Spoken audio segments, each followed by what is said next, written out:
majority in Parliament, 140 seats in Parliament, which is a majority. And no attempt should be made to subvert that. I've looked at the results we've collated so far, and I'm excited, I'm happy with the results. And we won in 10 regions out of 16, and the Ghanaian people have expressed confidence in us. We would resist any attempt to subvert the will of the people.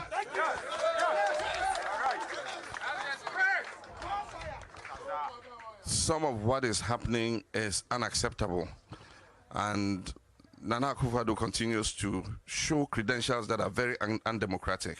You cannot use the military to try and overturn some of the results in constituencies that we have won. And so we will resist any attempt to subvert the sovereign will of the Ghanaian people. The right thing must be done. We've collated our results, and we thank the Ghanaian people for the confidence they have in us. And we will give further details later. But we thank you very much. And our people should remain calm as we wait for the final verdict. But we are happy that Ghanaians have voted for change. Thank you.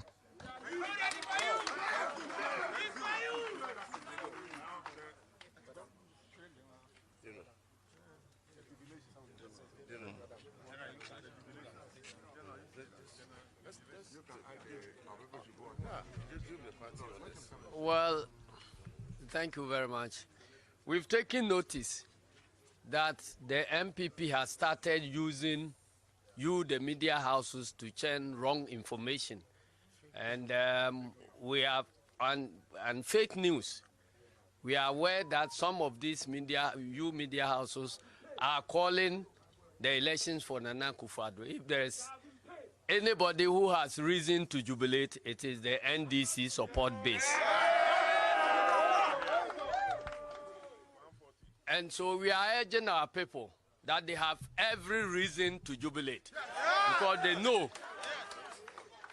that we have won majority in Parliament.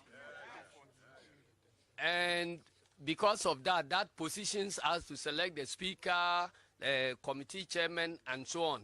And we know nobody can run this country without the majority in Parliament. And so we must send a strong caution to the government's attempt to use the military. In fact, the military have no role to play as the first instance in any electoral matters.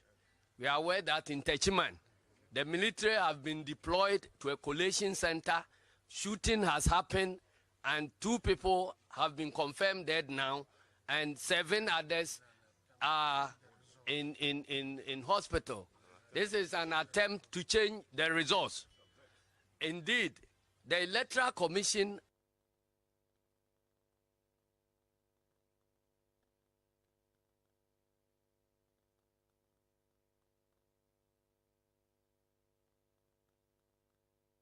at Techiman has never pronounced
decided to shift their own timeline, because we told them that it was not going to be possible for you to declare the results of these elections 24 hours after the election. As we sit now, collation hasn't gone anywhere. Constituencies are still doing collation. Our agents in the EC strong room are relaying information to us. So we don't think that any credible results can be declared before tomorrow. And so let us keep our fingers crossed and hope that Electoral Commission will do the needful to save the peace and integrity of this country. Thank you very much.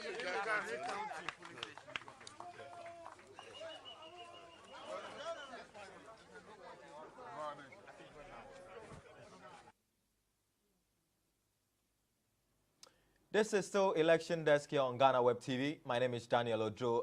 It's been a while since I've been here. I took a short break. My colleague, Benefo Boabin Abrantipa, has been taking you through the last couple of hours. But a few things have come up since I last left you. You just saw the NDC press conference where the flag bearer of the NDC, former President John Dramani Mahama, addressed the nation, where he says he's confident that his party, per their projections, have won 140 seats in Parliament, which would mean that they would control Parliament, and by extension, he will be the next president of this country. Asiedun Ketia also did say that they have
churning out parliamentary results on their various social media handles.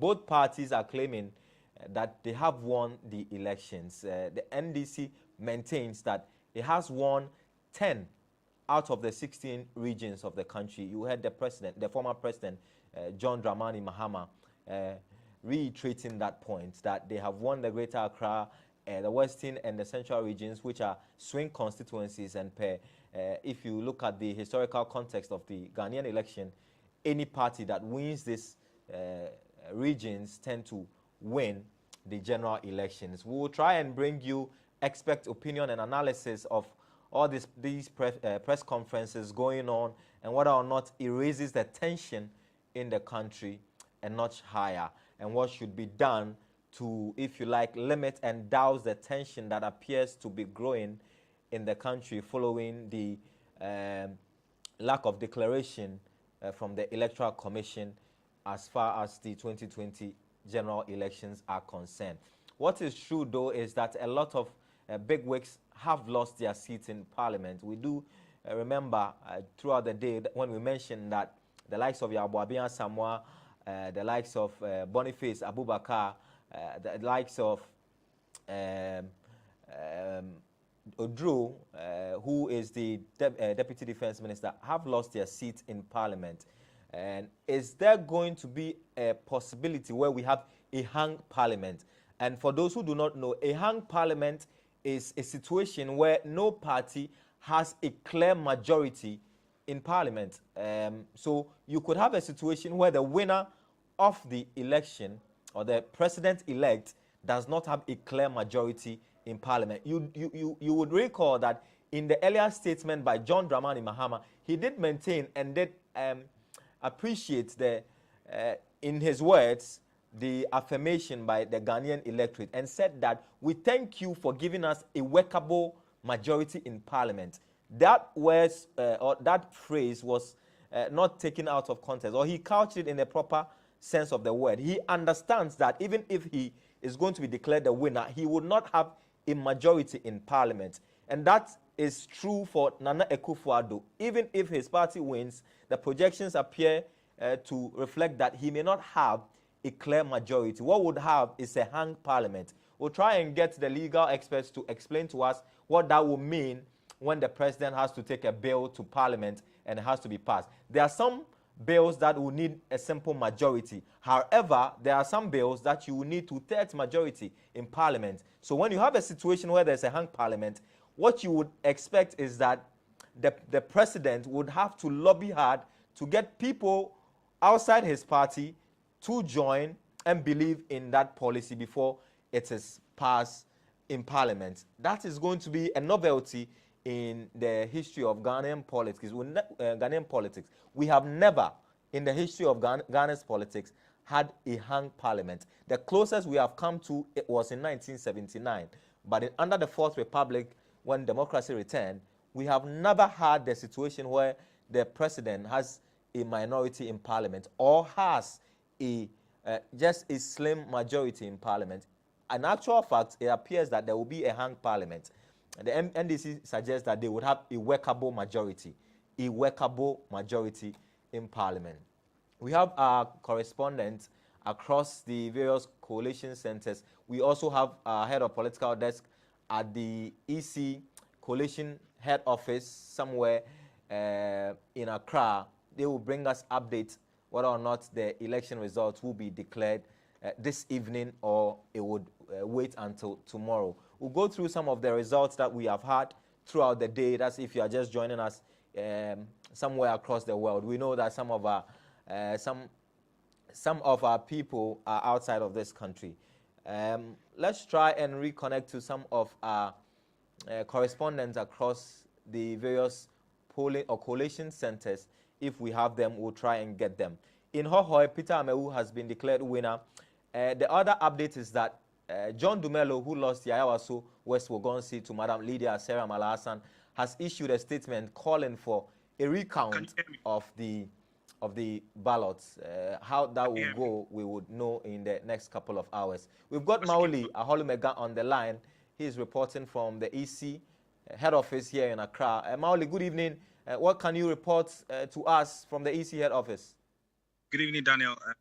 I'm currently at the Accra International Conference Center, and this is the expected venue where the Electoral Commission chairperson, Madam Jean Mensah, is expected to announce the winner for the presidential elections, as she is the returning officer for that segment of the elections. But initially, the press conference was expected to be held here at 5 p.m. That was later on extended. But as the time we got here, shortly, the head of public relations at the Electoral Commission, Mrs. Sylvia Arno, came and briefed here and told us that the press conference was not going to be holding on today. And that, so as you can see, a lot of media personnel are here with cameras. At this point, it's a waiting game for us. Apparently, they are still waiting for some numbers at various coalition centers to still trickle in. So the final declaration, at this point, we can't tell, but it's more of a waiting game for us here. So, Maoli, for the purposes of emphasis, is the EC saying the press conference is not going to happen tonight? They did not specifically say that it would happen tonight or tomorrow. They are not giving us any definite time. It's more of a waiting game for us. So just here on standby. It could be any moment from today. It could be in the middle of the night. It could be tomorrow morning. Everything, it's on their timeline at this point. So they've not given us a definite time where the press conference will take place. What's the conversation amongst your colleague journalists who have turned up at the Accra International Conference Center? For some of my colleagues that I've spoken to from other media houses, some are a little bit skeptical. Some are even planning to whether we should sleep over here, and we know it's part of our job. Some are also, some have already left. Some are also thinking it's going to happen tomorrow. But I think it's a mood of anxiety, a little bit of frustration, because for now. Thank you very much, Maoli Aholumega. Maoli Aholumega is a man who has been assigned to the Electoral Commission. So I did mention earlier that he's at the EC headquarters, but actually the press conference, the earlier announced press conference, is expected to take place at the Accra International Conference Center. Hordes of journalists have turned up there, but nothing has started yet. He says it's a waiting game now for the journalists who have turned up and the EC. They are not being told whether the press conference would be held today or it will be held tomorrow. So polling closed yesterday at 5 p.m. Per the EC's own declaration a few days ago, they had predicted or promised that they were going to declare the results within 24 hours, which means technically by 5 p.m. today, the results should have come in. We are unable to tell what is holding up the EC and the announcement of the result, but it's 7:32, which means they've gone past 2.5 hours of their own promise. Let it be known, though, that the EC is not under any obligation to do that within the 24 hours. They have at least up to 72 hours to declare the results, but they decided out of their own will to promise Ghanaians that they are going to declare it within 24 hours, all things being equal. It appears all things are not equal. If you just join us, we picked a live feed from the NDC, which was addressed by the flag bearer and former president of this country, John Dramani Mahama. He says the EC should not attempt to subvert the will of the electorate because per their collation exercise and their projections, he would be the next president of this country and his party would control the majority in parliament. He definitely and categorically states that the NDC would have 140 seats in parliament. Don't forget, parliament has 275 seats. Anybody who has more than 137 seats will control parliament technically, because half of 275 will give you a little over 136, I think, or 137. So if the NDC is predicting 140 seats for their party in parliament, it means that they will have more than 50% of the sitting capacity in parliament. The MPP contends that they also believe that they would have a majority in parliament in the 8th session of parliament.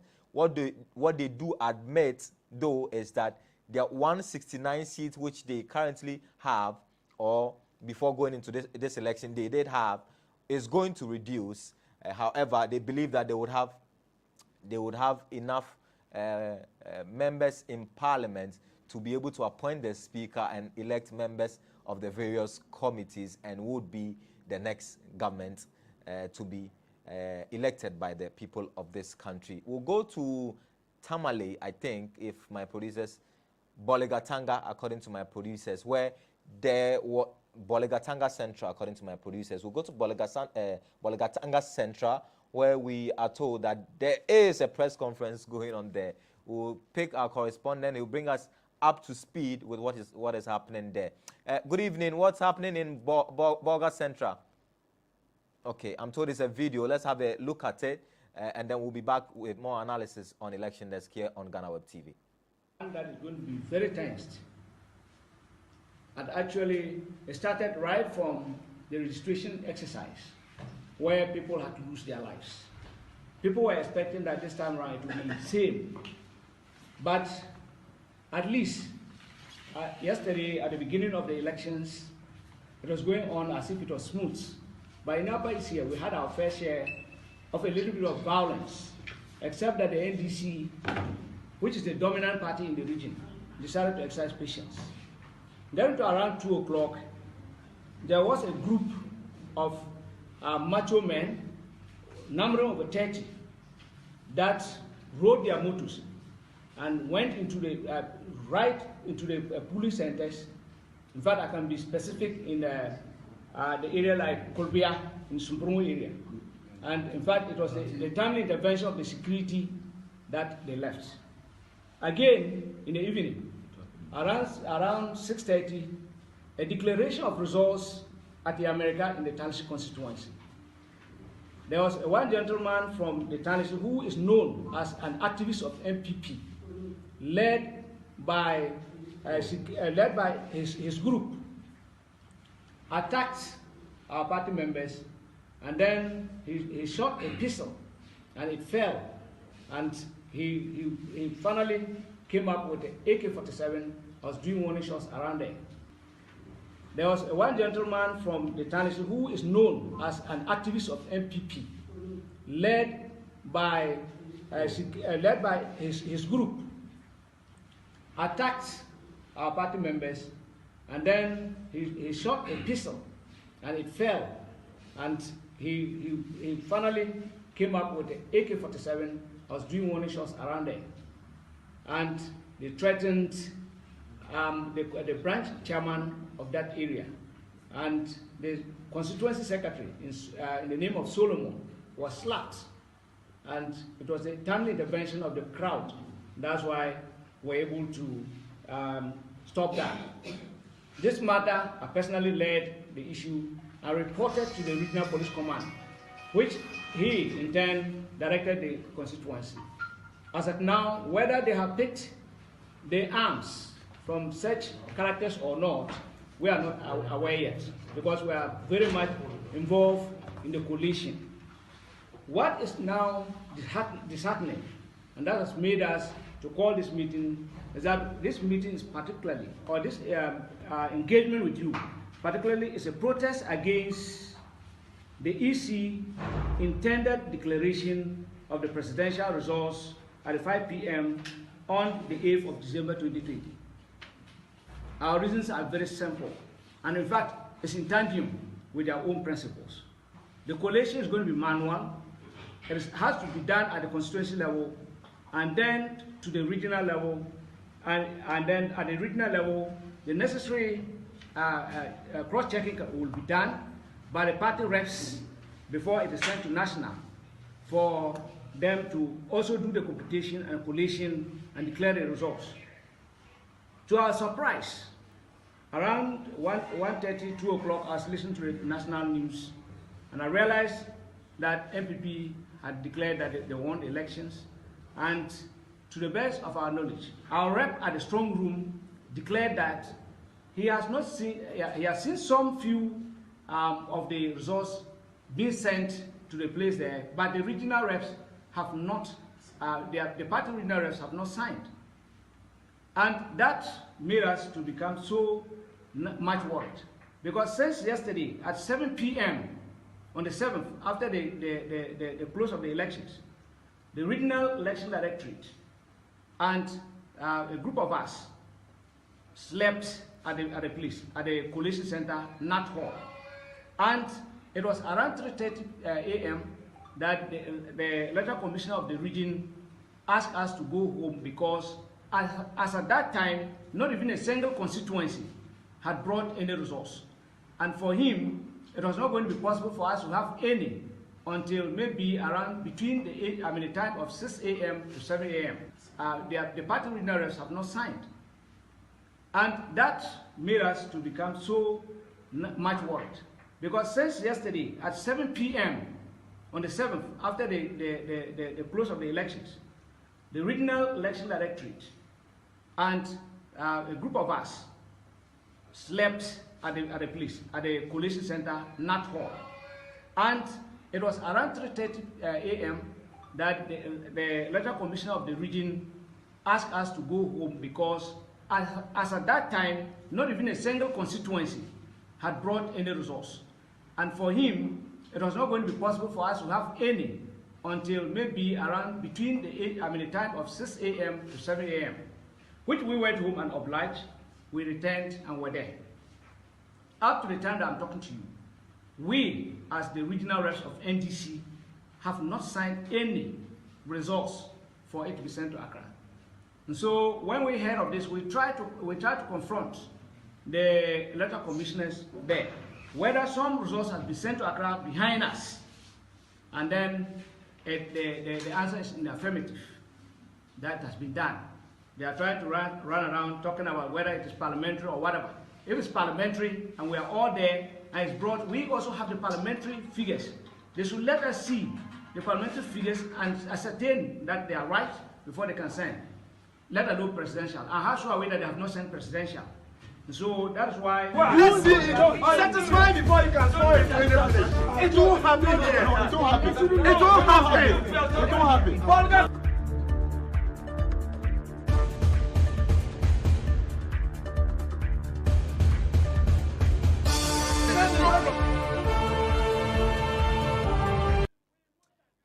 So you just watched the NDC in the Tanga Central constituency addressing the constituents about some irregularities that they say occurred during election day. They say that even though the reportage that suggests that generally the elections were peaceful, they had some regularities in their constituency, and they also have concerns as to why the EC has failed to declare the result of the 2020 general elections as promised by the same body. Let's do some analysis of this. I've got on the phone lines Mr. Zakaria Tanko Musa, who is a private legal practitioner. We spoke to him earlier in the week about how the parties can resolve election disputes when they arise. It appears that we had maybe foreknowledge that something like this would happen. Mr. Tanko, good evening and welcome to Election Desk once again.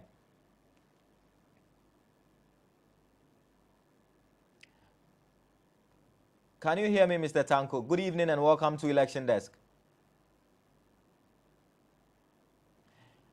We're struggling with the connection to Mr. Zakaria Tanko Musa, who is a private legal practitioner. We'll look at the ramifications of the tensions that are beginning to rise in the aftermath of this election and the ways and means that we can resolve them peacefully. In 2012, don't forget that the elections of that year went to the Supreme Court because the MPP at the time felt that it had won the elections but were declared losers. But when they went to the Supreme Court, the judges, in their wisdom, declared John Mahama as the rightful winner of that year's election. We do not know if this year's election would head to court, but both parties at this stage are predicting that they have won this year's election. The NDC maintains that by virtue of winning 140 seats in Parliament, they do believe that they would be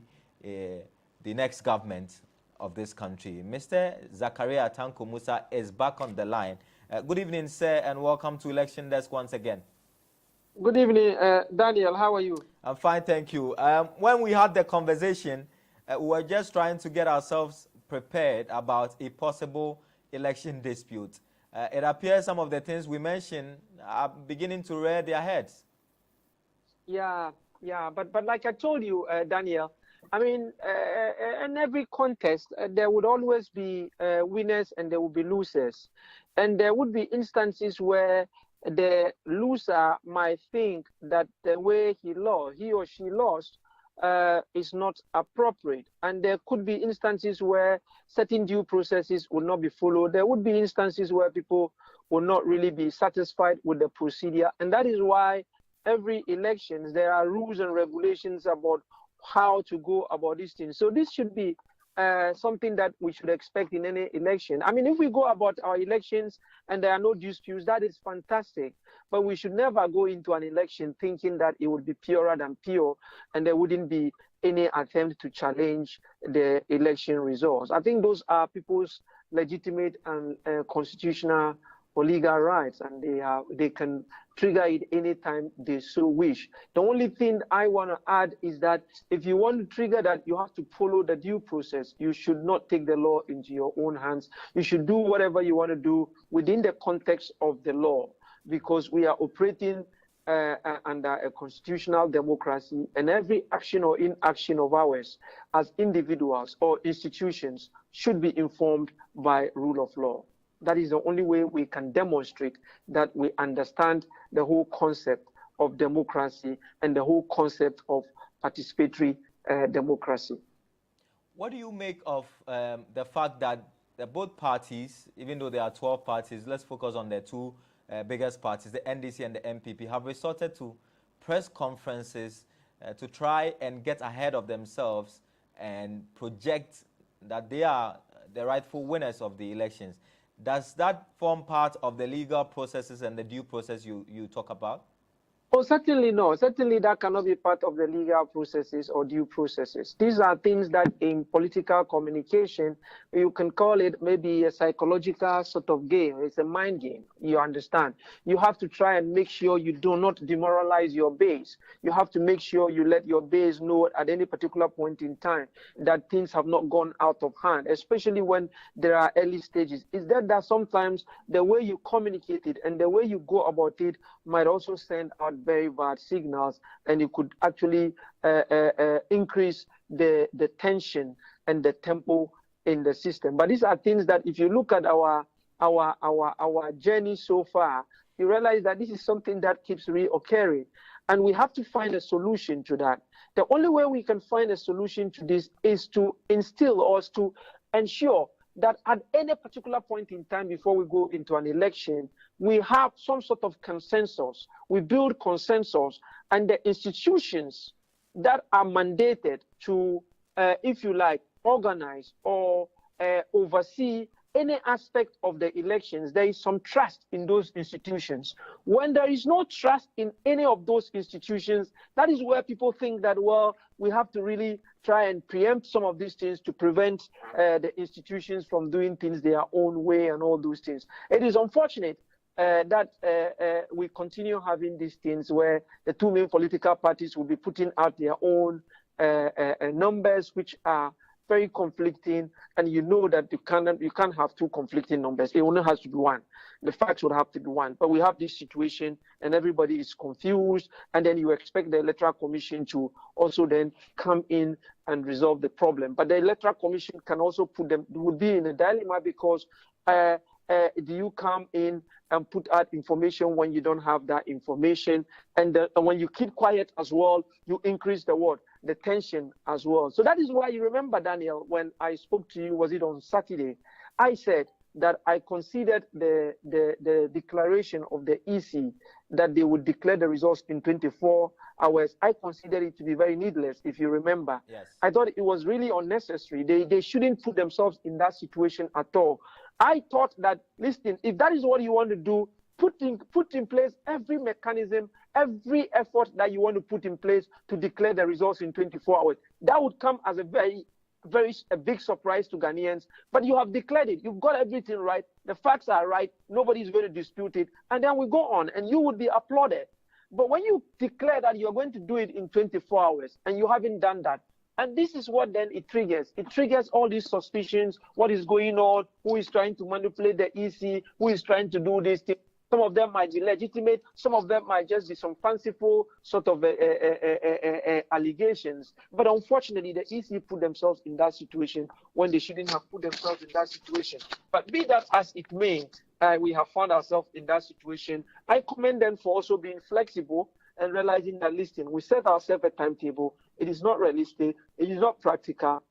We are human institutions. What we anticipated hasn't happened. So let's actually revise it and give ourselves sufficient time to do the right thing. I hope that they won't rush to come and do it. They would make sure they get all that they require, all the necessary information they require before they come out and want to declare. So that at the end of the day, because remember, once the EC declares, the only option that would be left with anybody who seeks to challenge or not is to go to court. So you did mention that these press conferences, as even though they are not part of the processes, due processes, it can tend to be a psychological game.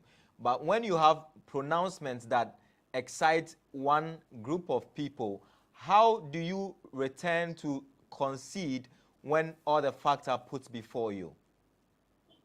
Oh, but this is not new. I mean, this is part of the politicians have a way of psyching themselves. I mean, you remember we have had several of these instances where, yes, you psyche your supporters, but eventually the facts are brought to you. You realize that you lost it, you accept it, and then you thank your supporters for whatever support they have rendered to you, and prepare and do your homework well, and come back and fight a better fight next time. I mean, these are not difficult for politicians to really admit or concede at all.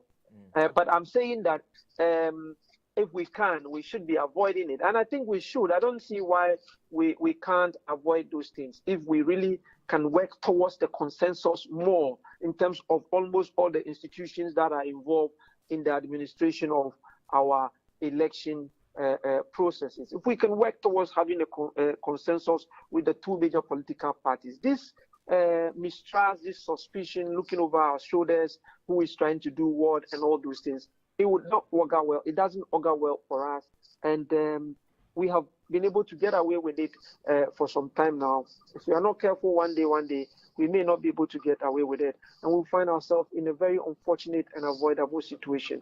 And I pray and hope that we do not go down that route, and we all put our heads and efforts together to try and find a lasting solution to that. Last Saturday, one of the things we did mention was the peace pact that these political parties signed. After agreeing and shaking hands and having a gentleman's agreement, if they turn around to be doing these press conferences, both parties, how does that play in the bigger picture of those who said this was just for the optics and that they do not mean their words and the signatures that they appended to this peace pact? Yeah, so it all depends on how you see peace pact. If your appreciation of peace pact is to say there's no fight, there's no firing of guns, there's no exchange of blows, then you are looking at peace pact in a bit more remote and abstract way. But peace also involves you not doing anything that has the tendency or potential to incite, to provoke, to poison the atmosphere. You don't do anything that would give oxygen to the very things that would actually lead to the compromising of the peace and security of the country. So you're right. I mean, some of these tendencies are indirectly an infringement or a breach of the very peace pact that almost all the two major political parties signed to. But usually when we look at some of these things, we look at it from the direct perspective. But there are the indirect breaches, and these are one of those indirect breaches. Before you go, I like to pick your brain on the possibility, and we're not getting ahead of ourselves, but the conversation on social media and even in traditional media, it tends to be heading towards a possibility of a hung parliament, or even a parliament where the president has the minority in the august house. Has that happened in the history of this country? Well, I don't remember us having that in our certainly not in this fourth Republican Parliament. But I mean, casting my mind back to history, I can't recall unless probably some of the democratic or constitutional historians would probably. You may want to contact them and get some education on that. But I don't remember that happening. But that is not an impossibility because it has happened in other jurisdictions and it has its own positives and negatives anyway. But if it does happen, then it will tell you that Ghanaians are giving you a signal. I mean, maybe this is about time when Ghanaians are saying that we don't like the architecture of our governance system. And so indirectly, they are telling you that do something about the governance architecture. And have we not several times from all quarters argued, pleaded that the winner takes all is not something that is helping our democracy? No, these are the instances where probably the concept of the winner takes all might be mitigated or could be tempered with in a way And so let's see what happens. I have no empirical evidence to suggest that we're going to see that happen or we won't see that happen. But what I'm saying is that looking at remember I told you when Senior Ben Epson said the election was going to go in when he gave his predictions, and I said I haven't done any empirical study, but I have spoken to a few people informally, and I knew that it was going to be very complicated. The election was going to be very complicated, and it was going to be very dicey, and it was going to be a very fierce and competitive election, and that is exactly what we are seeing. Before you go, are you able to give us a few positives of a possible hung parliament or a parliament where the president is in the minority, has a minority in parliament? Can you say that again? I'm just saying that before you go, if you could help us with some examples or some positives that we could derive from a hung parliament or a parliament where the president has minority members. Well, no, when you have a hung parliament, basically what it means is that nobody has absolute majority. Now, that means that you just cannot, the executive cannot just bring something. So when you have a hung parliament, or you have the government being in minority in parliament, then you have the situation where the true spirit or concept of separation of powers come into play.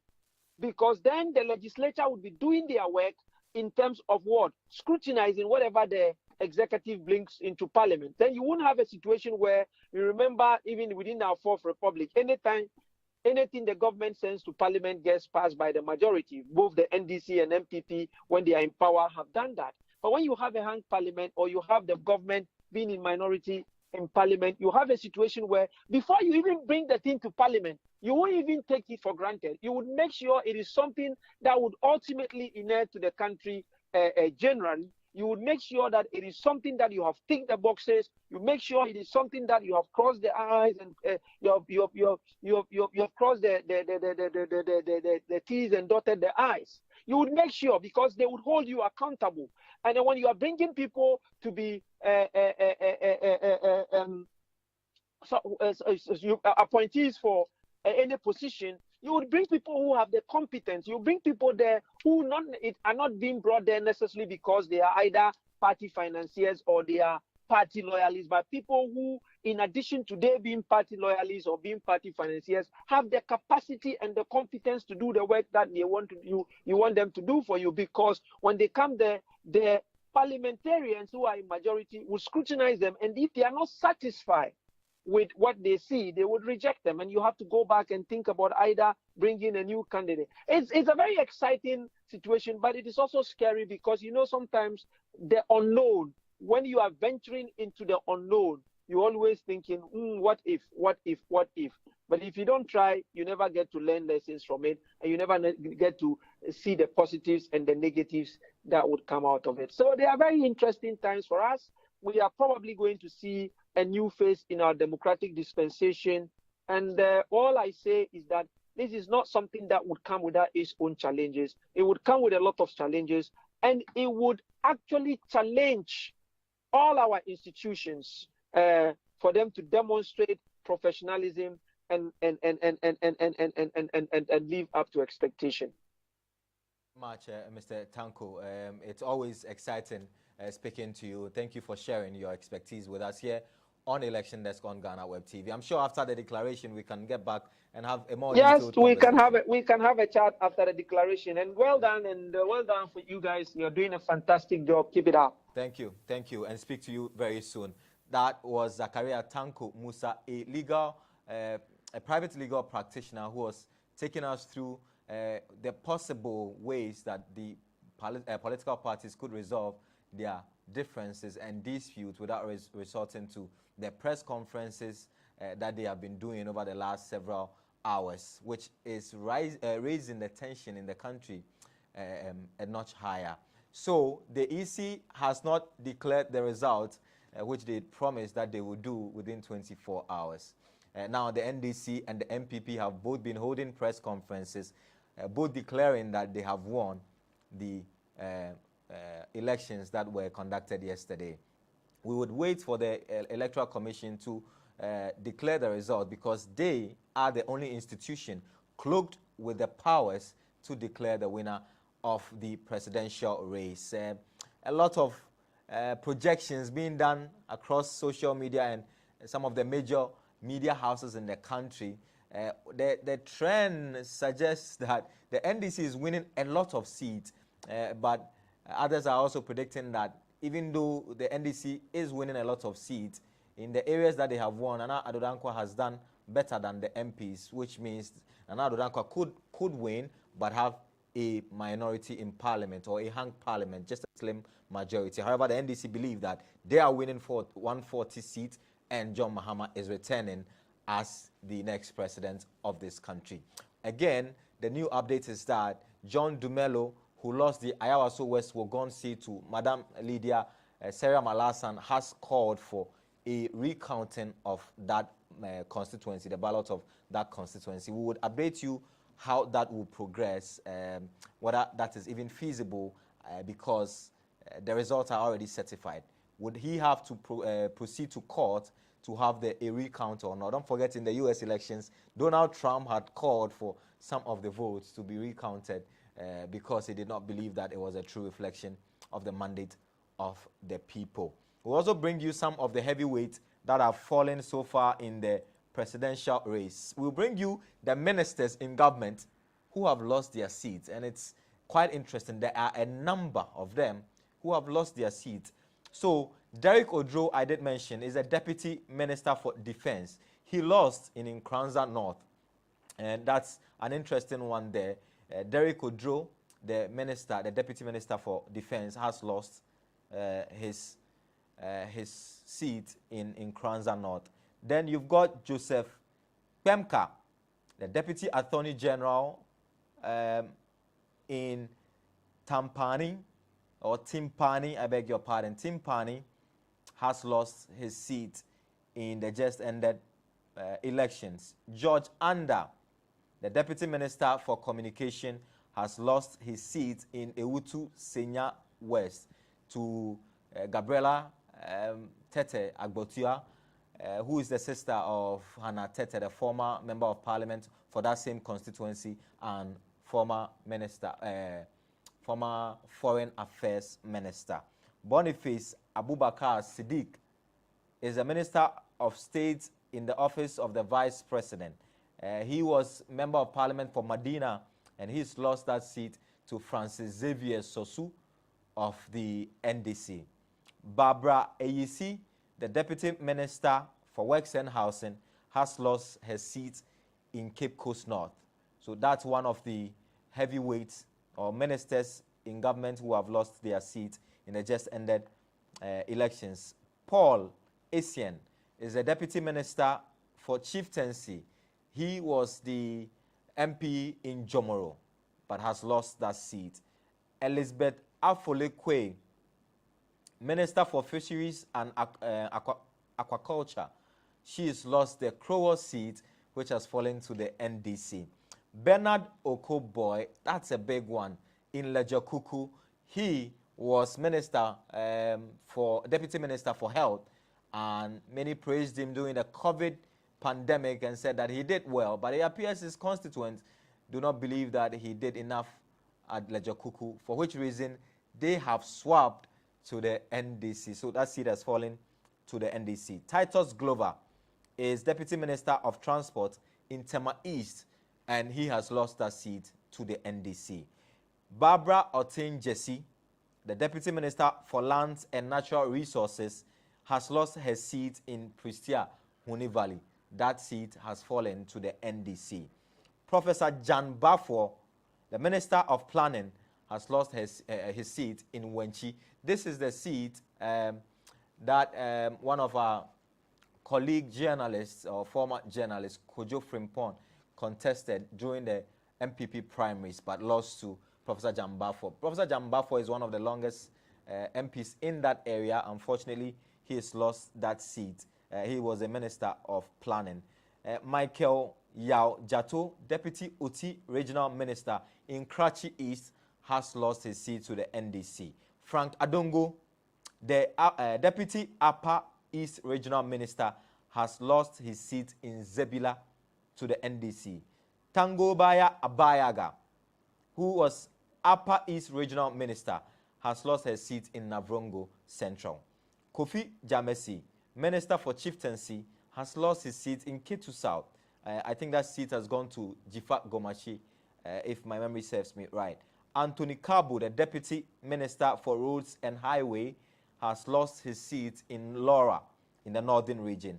And then you have Kojo Yanka, the Minister of State in charge of tertiary education in the Aguna East, also losing his seat to the NDC. So you see why the NDC believes that they would control the majority in the next parliament, which will be the 8th parliament when it is inaugurated in January of 2021. We'll bring you updates as and when we get it. We're also keeping a close eye on the Electoral Commission. Even when they decide that it's time to announce the results, we'll bring it to you. They have released statements confirming that their earlier declaration that they would announce the results in 24 hours has failed to materialize, because they want to ensure that every process and every legal process is followed, so that the will of the people and of the electorate are not subverted. So they would rather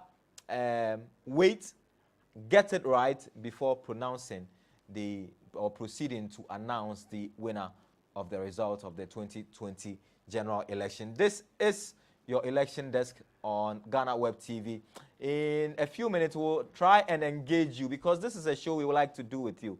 We'll give you an opportunity to maybe call in or send us a text, and then you can join the conversation. Before then, though, for the sake of those who did not watch or missed it, we are going to play back the press conference of former President John Dramani Mahama and the NDC on some of the events after the 2020 general elections.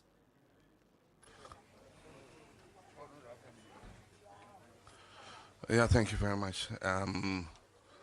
Let me thank the media for responding to our call at such short notice, and to thank the people of Ghana for what has been an exciting election.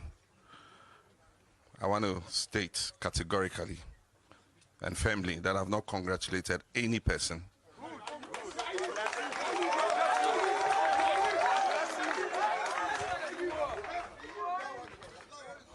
No attempt should be made to steal this election. We will resist it. We thank the Ghanaian people for the confidence they've expressed in us. It's clear the Ghanaian people want a change in this country. Ghanaians are tired of Akufo-Addo and his government.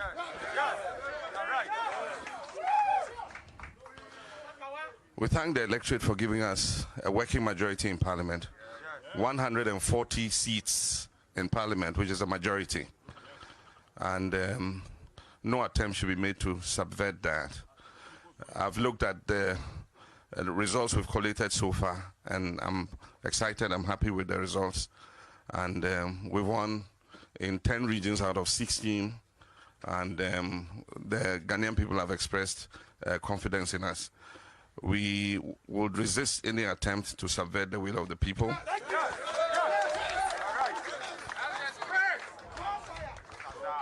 Some of what is happening is unacceptable, and Nana Akufo-Addo continues to show credentials that are very undemocratic. You cannot use the military to try and overturn some of the results in constituencies that we have won.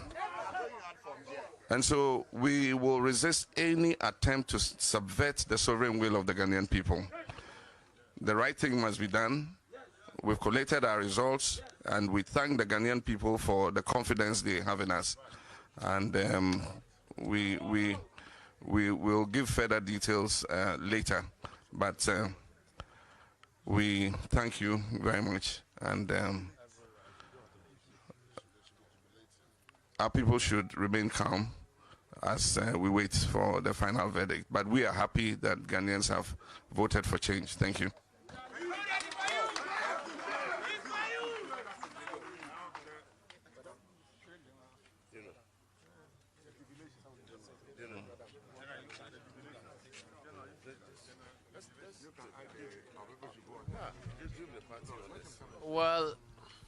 Thank you very much.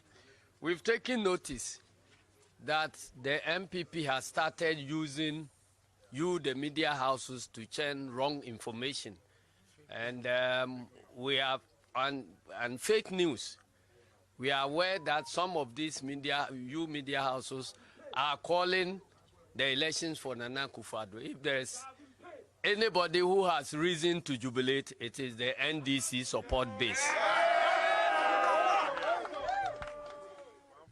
And so we are urging our people that they have every reason to jubilate, because they know that we have won majority in Parliament. And because of that, that positions us to select the Speaker, the committee chairman, and so on. And we know nobody can run this country without the majority in Parliament. And so we must send a strong caution to the government's attempt to use the military. In fact, the military have no role to play.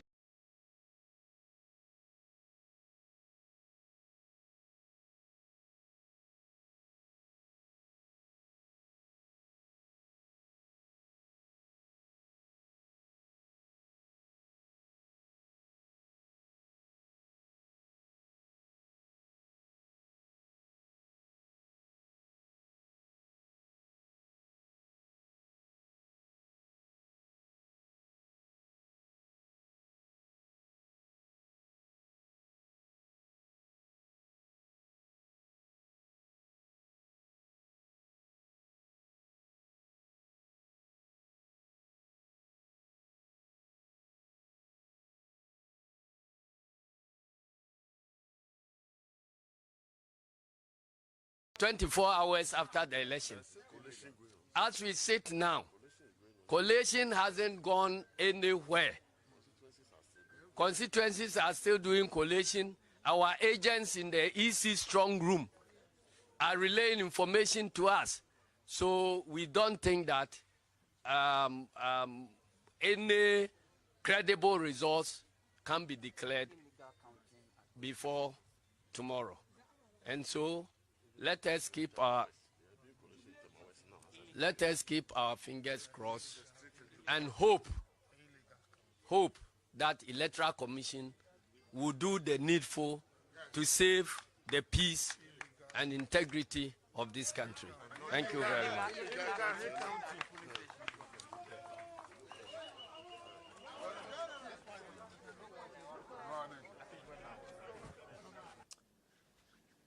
Oh, that was a playback of the address by the NDC, which was addressed by former President John Dramani Mahama and Asiedu Nketia, the General Secretary of the NDC. They used some very strong words. The former president said that Nana Akufo-Addo continue to exhibit traits that are undemocratic, and that the will of the people should not be subverted. And Asiedu Nketia also mentioned that they have intelligence that the government is using the military and some media houses to propagate fake news and make pronouncements predicting that Nana Akufo-Addo has won this year's election. Let's go to the phone lines. Mr. Ben Epson, Ghana's foremost poster, has joined us once again. I don't know what he thinks of some of the developments, especially in the parliamentary elections. Good evening, Uncle Ben Epson. Good evening, and good evening to all. We spoke over the weekend, and I don't know whether a lot of your predictions as far as the parliamentary race has come to fruition. I know you did predict some, right? Mutawakilu's one is one that you predicted, and it came to fruition. But we just took a few. We called the Adekotopo. We called Damongo. We called Clote Kole. We called about 6 or 7, and we said 3 of them were very swing and too close to call. That is Adenta, Lejokuku, and Kruo. Yeah. But it appears all those seats has fallen to the NDC. First of all, what went into your prediction, for example, in Lejokuku? Because Okoboy appeared to be very visible in the media. Did that not account for anything? No, Okoboy until the Homo War was doing very well. You know, Teshi lacked a lot of infrastructure, and he had done well. But the last straw that put the Campbell back was during the Homo War. And the Homo War, the Teshi people do what they call lakpa, dancing and jama from Teshi to Labadi. And he made the police stop them because Deputy Minister of Health giving COVID protocols. The police arrested some of them, and it was the NDC candidate who went to bail them. So that was something very tricky. And for the past 5-6 elections, Lejokuku has never voted for the same person twice. Wow. That's a different dynamic. So you believe that, but for the Homowo situation, he could have won. He should be. Yeah, you could have stayed through. He should be cursing his stars for being appointed a deputy health minister.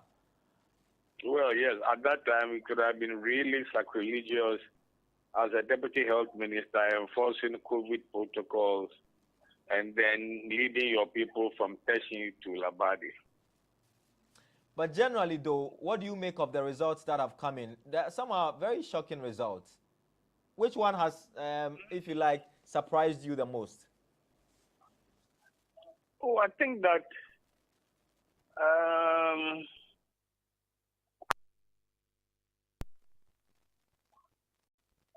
to overturn 29,000 margin that the NDC won in Hohoi in 2016 and win with a margin of about 5,000.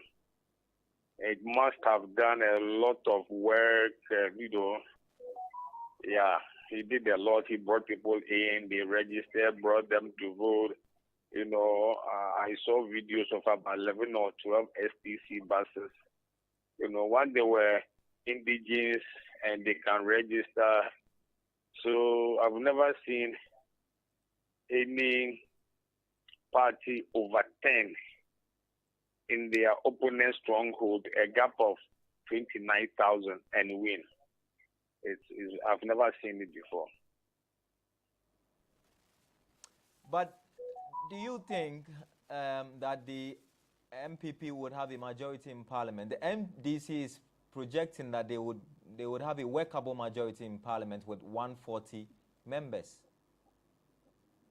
You see, the NDC lost about 34 seats in 2016.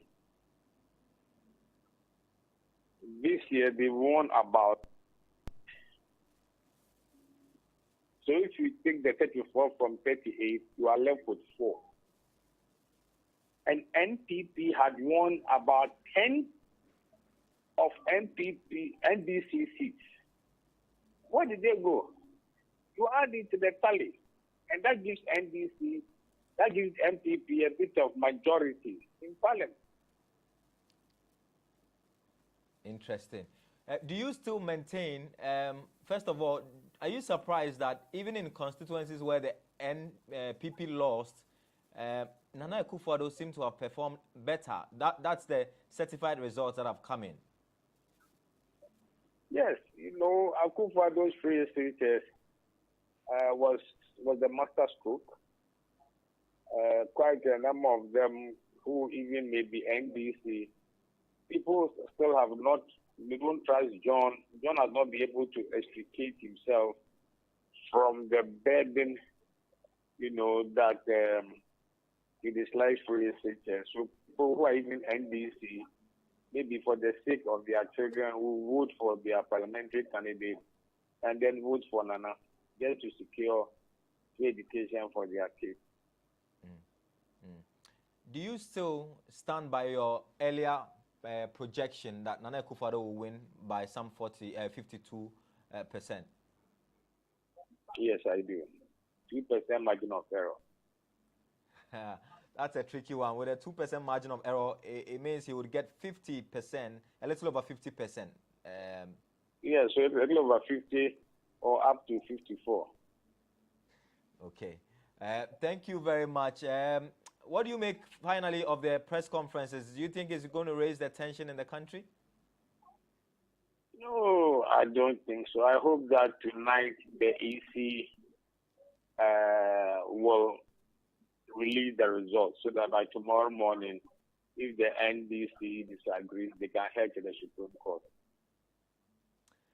Thank you very much, Mr. Ben Epson. Thank you for your time and thank you for your insights. I'm sure when the certified results come in and the EC make a declaration, we can have an extensive conversation and how the NDC and the MPP can pick lessons from this election. Thank you very much for the opportunity. Thank you. So that was Ben Epson. He's a poster and the editor of the Dispatch newspaper here in Accra, predicting and maintaining that his earlier post that Nana Akufo-Addo will be declared winner after the election still holds. He's maintained that there are a few surprises here and there. He projected that Lejakuku was going to go for the NDC from Okoboy, and he's given us some context to why he believes Okoboy lost. So according to Ben Epson, Mr. Okoboy lost the Lejakuku seat because as Deputy Health Minister, during the COVID era, there was this festival, the Homo Festival, and there was supposed to be a march of sorts. And when the constituents did the march, it breached the protocol because there was no social distancing, which was an EI and had to be enforced. However, as Deputy Health Minister, he needed to enforce the rules. By enforcing the rules, some of his constituents got arrested. Now, they expected that he was going to come to their rescue. He did not come to their rescue. Instead, the opposition, that's the NDC candidate, was the man who went to bail these people who were arrested for breaching the COVID protocols. So, Mr. Ben Epson believes that changed the dynamics for Mr. Okoboy, who has finally lost that seat. That seat is a notorious seat, a seat that is noted for not keeping a member of parliament for more than 4 years. My colleague, Benefo Boaben Abrantepa, has joined me for the home stretch. We don't know when the EC will declare the results in the next couple of hours. We've been here from 5 a.m. We're still here. We don't know when we'll close, but we promise that we're going to be here as long as it takes to have the EC declare the results. I'm sure you're exhausted. We've been switching and swapping all day. But what do you make of these press conferences? I've been in the studios, but even as a citizen, I'm beginning to get worried that the tensions are rising. Yes, you know, it's expected that political parties will hold press conferences to brief their followers or the affiliates on how things are going. It's normal. We saw that in 2016. We've seen that in previous elections. What becomes worrying is how the message is put out there, the choice of words, and it's something that we've seen the NDC do today in their press conferences. Asiedu Nketia, for instance, said there's going to be serious consequences. Of course, it's ambiguous, but if you are to interpret it any way, depending on wherever you stand, I'm sure there will be some sort of negativity in your thinking. That's one side. Mr. John Dramani Mahama also this evening said the NDC will resist any attempt to circumvent and manipulate the results, which to me it's something that the Constitution actually makes room for. If you have any grievances with respect to the elections or anything you can seek redress in court. We saw that in the 2012 elections where the MPP went to court. They were not happy with the results, but they accepted so that the country will move on in peace. The NDC is serving notice, but this time around, like Prof. Jampo has said, it appears the comments are a bit on the high because for him and some other people who are, so to speak, level-headed, the language from the NDC, it's okay for him because there's no way he will go out there to misbehave. but there are some people who may misunderstand the words of the former president and flag bearer of the NDC and try to misbehave. So resist the attempt may not sound like, okay, so we may head to court or do something that is within the remits of the law to protest, but may mean to some other people to resort to violence. So these are some of the things that we need to be careful with in terms of communicating grievances. Some may not be, let me borrow the words of Professor Jampo, not so level-headed, you know, and then try to misbehave. But the comments have actually generated conversation on social media. Now, like, that's where everyone, well, many people seem to be communicating what they feel, what they think. They are reading meanings into the demeanor of former President John Dramani Mahama. Some say, unlike the 2012 election, the petition where he wore white, when there were evidence that, I mean, when there were signs that he was going to win, this time around he did not wear white. And this time around too, some say he doesn't sound too convincing. His posture is one that appears to suggest sort of, well, I'm not convinced, but you know, the party says, let's do this. He's been campaigning and doing all sorts of things. That's He's also a tired man. That's also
Dumelo's inclusion. But there were, not to cut you, but there were weeks where the two of them had been seen together, dancing together, going on jogging together, trying to paint a picture that it's not a do and die affair. You see, that actually douse the tension a bit, because you know there is always that concern, or there is always that suggestion that because of politics, some of these politicians are not cool. But sometimes, for those who are very close to them, they will tell you that there are instances where they've seen them sit, you know, on one table and enjoying some sweating beer. Yeah. So if you end up fighting your fellow colleague, like fans engaging in some activities that are not, they would want to show that they really support this candidate. You'll be doing that at your own risk. So yes, that incident was good. It was fine. Remember, it became the talk on social media that these two who were perceived to be enemies, because before this one, they were still throwing jabs and they were doing donations. Some said John Dumelo was rather the one who was giving Lydia Al-Hassan some pressure to act, because whatever he does, it appears that later Madam Lydia Al-Hassan also does something similar or try to beat that record.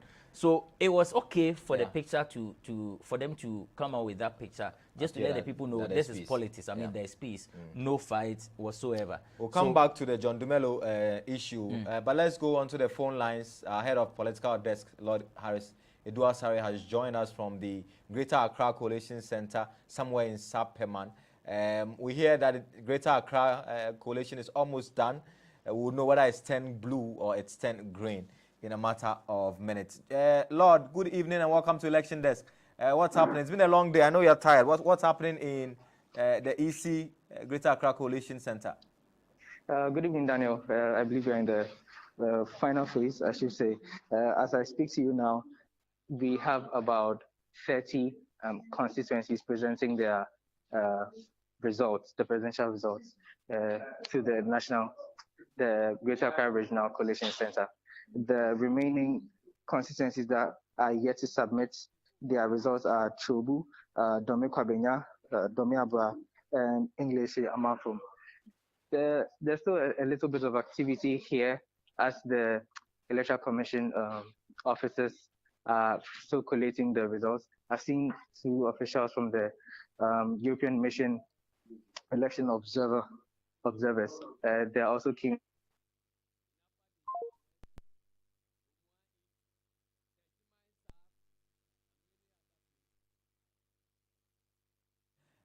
Lord Harris Eduasare, and he would bring us updates from the Greater Accra Coalition Center. Don't forget, this is the first time that the EC says it's going to receive the results from the regional coalition centers. So the EC is waiting for regional coalition centers and the results that they churn in, and not the constituency results.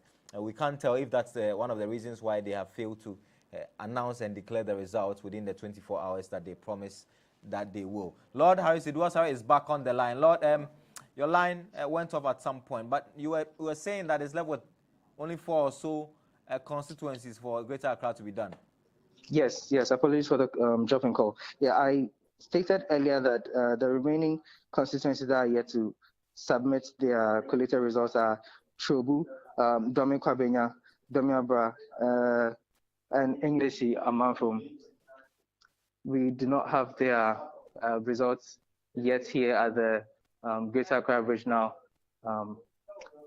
office. I've spoken to the officials here, and they are still keenly waiting for the results to be submitted to them.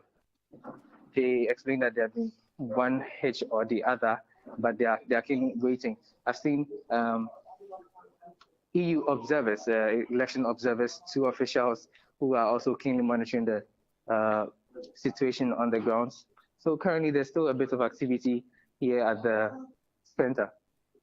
Right. So what have supporters massed up there? Are any particular group of supporters jubilating, even though there are only 4 constituencies left for a proper declaration to be made? Well, not at all. It's all still quiet, especially when you go outside. All you see are vehicles of the electoral officials and media houses who are also monitoring the situation. No supporters or party enthusiasts in sight. You won't see anything like that. Okay.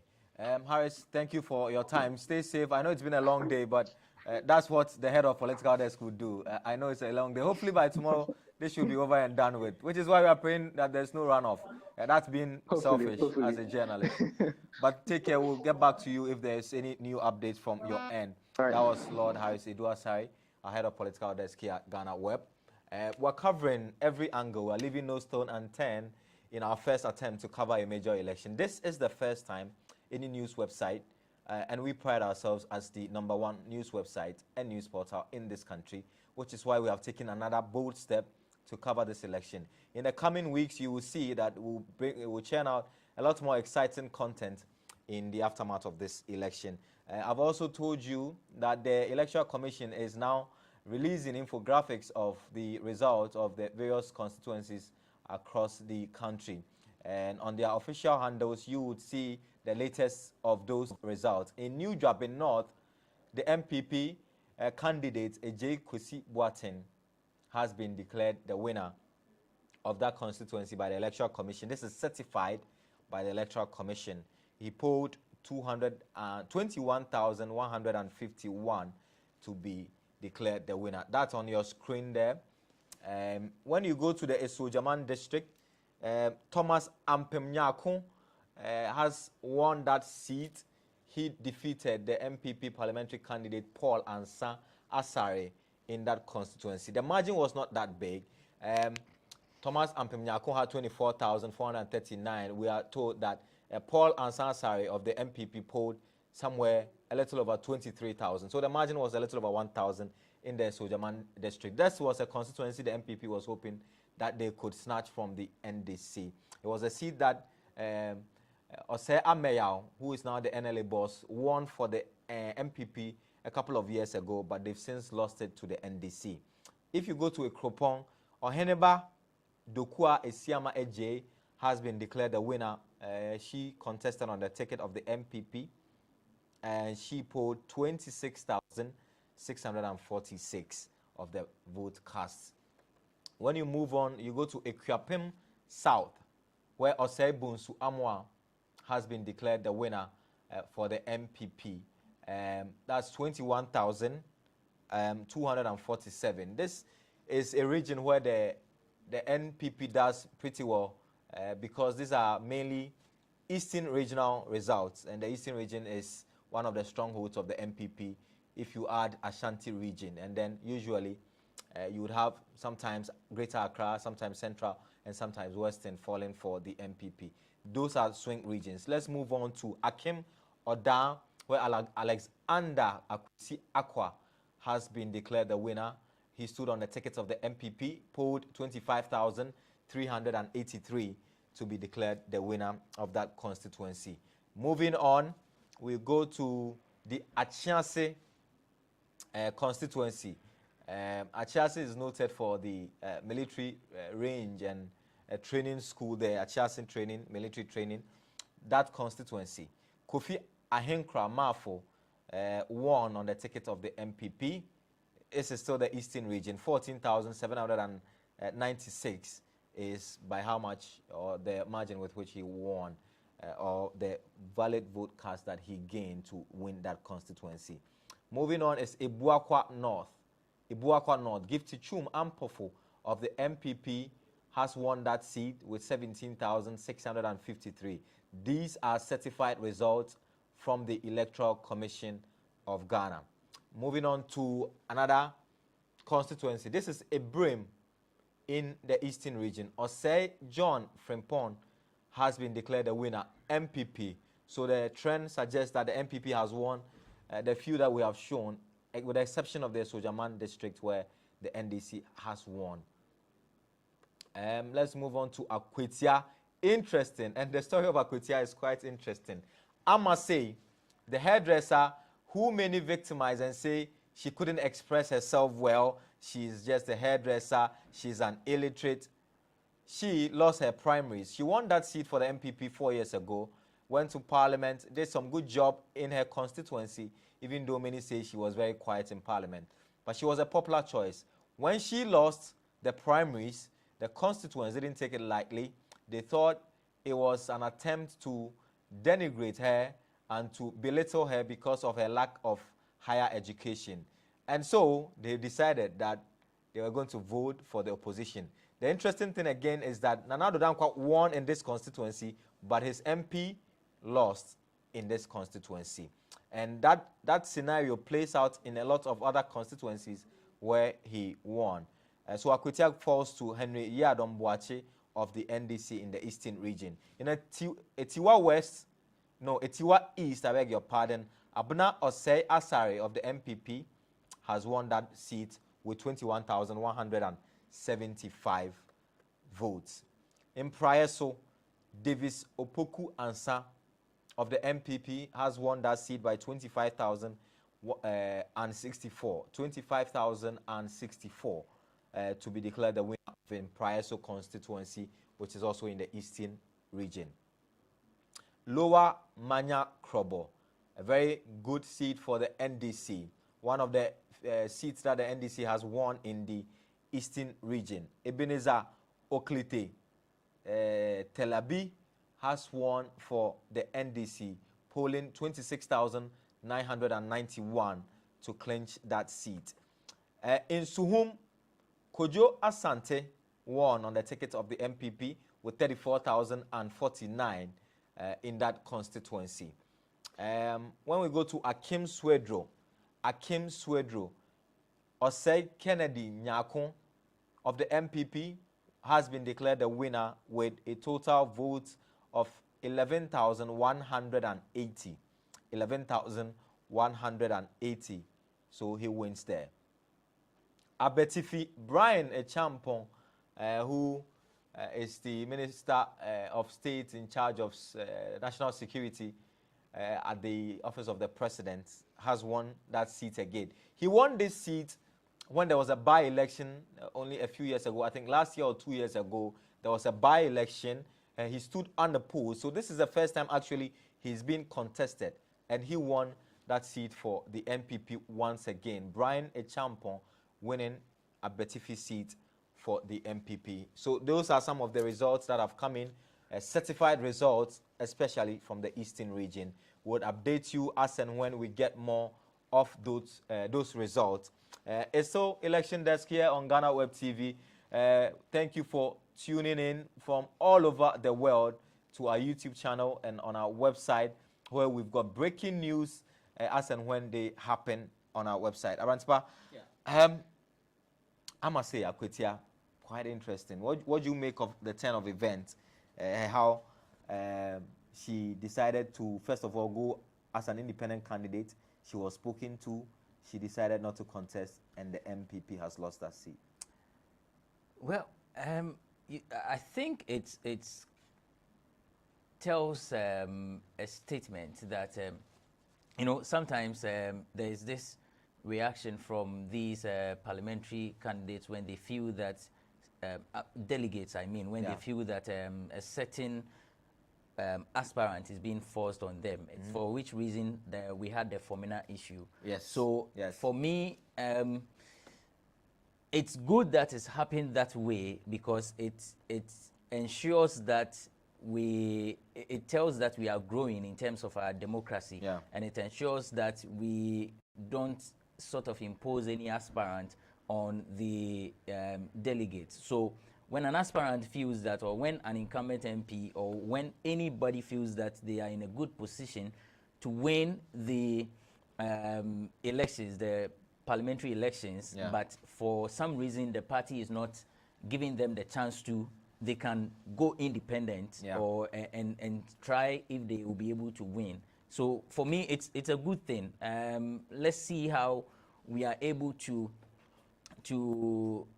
avert any situation where we sort of impose people. But that also is very important, because sometimes there is a certain personality that is serving the interest of the party or helping the party in governance, or is performing a certain role that they need to maintain, which we've seen the MPP do.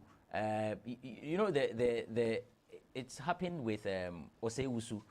So many people actually thought he was going to lose, and for me, I think that is one of the biggest surprises, because there were suggestions that he was going to lose, and because the people did not like him, and there was sort of an imposition or something of a sort. So it's good. It helps the democracy. I think it's a good thing. We should continue with that. Right. The MPP would have themselves to blame for not sticking with, I must say, the so-called hairdresser who won the seat for them in 2016. There is also the first independent candidate in the last 4 years. What we do know for a fact is that there will be an independent candidate in Parliament next year when the 8th session begins, because the Formina seat has gone to the incumbent, if you like, but he's not contesting on the ticket of the MPP anymore. He failed to contest in the primaries because, according to him, all the indications were that he was being, if you like, muzzled out of the competition. So he decided that he's not going to contest. He's popular enough, he's done a lot of work, and he believes if he goes unopposed or as an independent candidate, he's going to win that election. And indeed, he has won. The other news is that for Infanteman, the Aqua Hayford, who was slain or murdered a few weeks before the election, he has had his widowed wife being elected as Member of Parliament on the ticket of the MPP. We'll also run you through some of the incumbents who have fallen, just in case that you have forgotten or you just joined us. Boabena Samoa is one of the incumbent MPs who have fallen. Sadiq Boniface Abubakar is one of the incumbent MPs who are going. George Anda, the Deputy Communications Minister, is on his way out of Parliament. Anthony Cabo is on his way out of Parliament. And so is Joseph Bemka, who is out of Parliament. Before I continue, let's work the phone lines. Let's go on to the phones. Adib Sani is a security analyst. He's joined us, and his expertise will be important, especially because of the pronouncement by both parties that they have won, which many say is raising the tension in the country. Mr. Sani, thank you for your time this evening. I know you've been very busy the last couple of hours, but what do you make of the pronouncements from both political parties who are going ahead of themselves? My brother, there's so much echoing, I can barely hear you. Can you hear me now, sir? It's better. Thank you. I'm asking what you make of the pronouncement by both parties that they have won the elections when the EC is yet to declare the official result. Well, it is dangerous. It is extremely detrimental to the security of the state, because when you do that, you start sowing a certain opinion into the minds of. Obviously, they garner some level of following, and they exercise some level of influence over their followers. So when you start speaking this way, go your way. I mean, what are you trying to impugn? The followers will start thinking that once they've suspected someone is up to something, indeed, the person out his activities, and that is dangerous to say the least.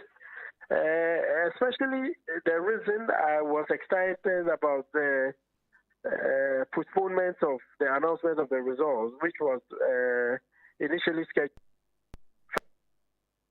I knew there were implications. I knew the atmosphere is not so good enough for such an made. I have personally taken the trouble to drive around town. Headquarters, MPP headquarters, I've been to the NTC headquarters, and I've gauged the mood of people in the streets.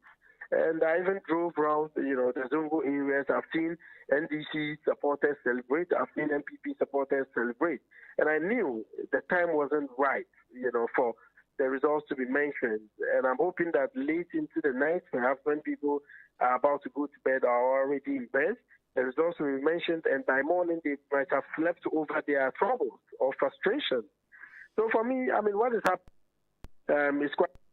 I've spoken with a number of friends within the diplomatic circles, and they are troubled themselves.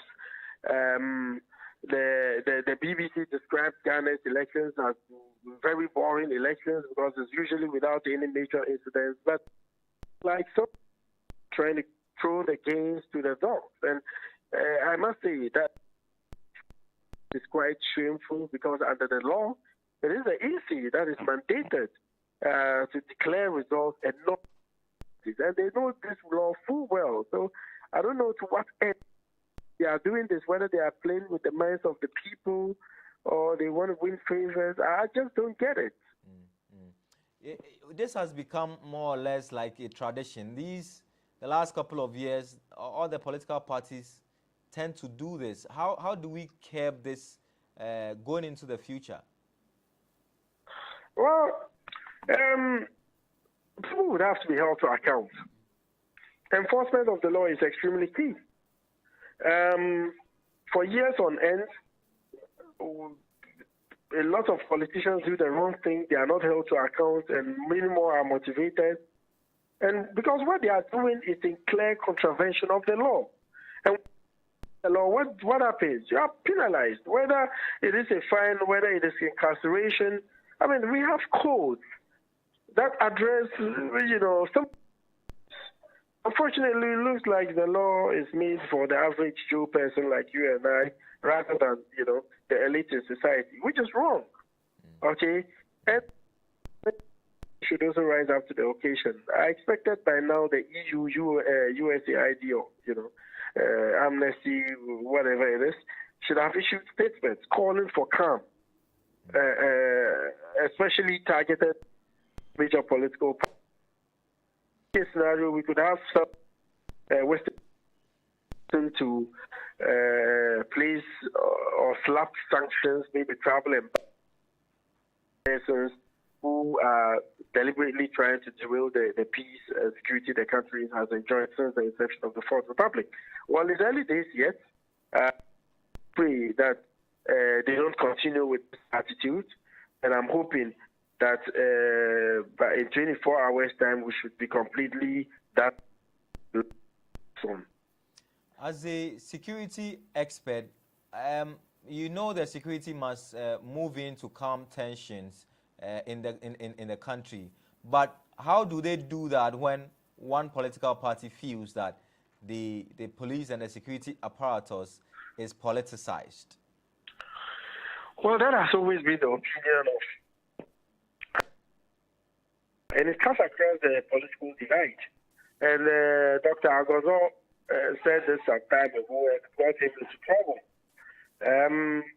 But it boils down to building, which is extremely key. And when you take a closer look at especially the police service, we have something called the 9 Pillar Principles of Modern-Day Policing, propounded by Sir Robert Peel. He is the father of modern-day policing and later became the British.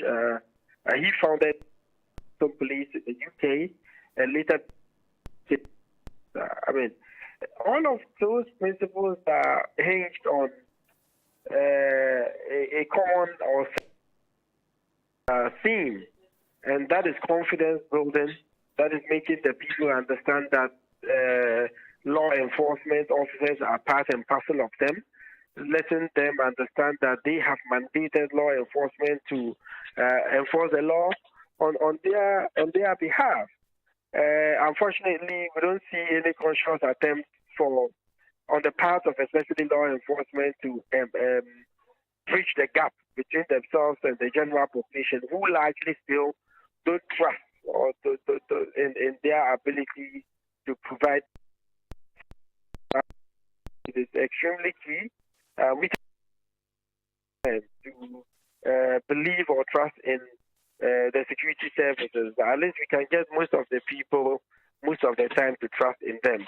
And one of those is to harness their relationship based on mutual trust and respect, to nip in the bud the culture of impunity, because not long ago we had Neil Van der Poel, the MP for the Dudu, alleged assaults against him in front of the Jamestown police station, and nobody has done anything about it.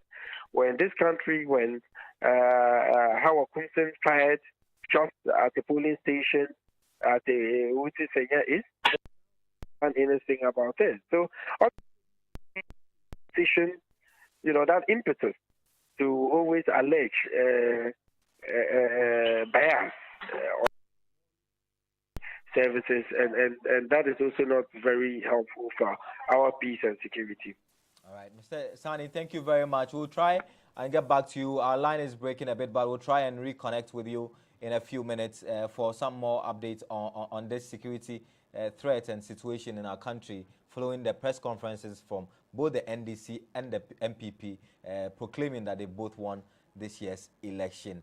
In the meantime, though, the Information Ministry is having a press conference to address some of the issues raised by the NDC. We'll go and pick that feed, and when we return, there's more analysis here. It's more than 50% of the total number of valid votes cast at the election. It has absolutely nothing to do with the regions that you claim or you purport to have won. The constitutional provision of who wins a presidential election is in Article 63, Clause 3. Please take time and read it and educate the Ghanaian public that if any candidate comes to tell you that he thinks that he has won a region which he thinks is big, therefore he should be the next president, or a collection of regions. Ghana's election is not an electoral college like what happens in the US. Ghana's election, in accordance with Article 63, Clause 3, is simple. You have to win 50% plus 1 of the votes for the presidential election.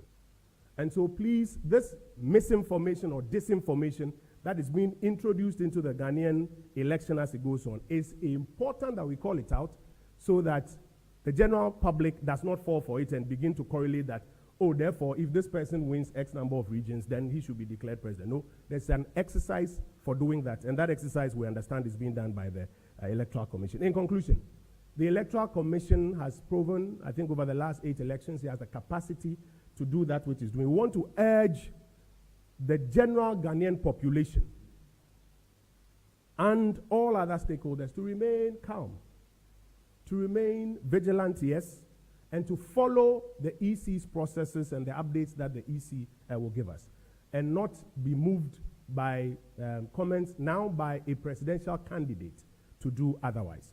And this is what we believe the government ought to put out at this stage in the election tonight.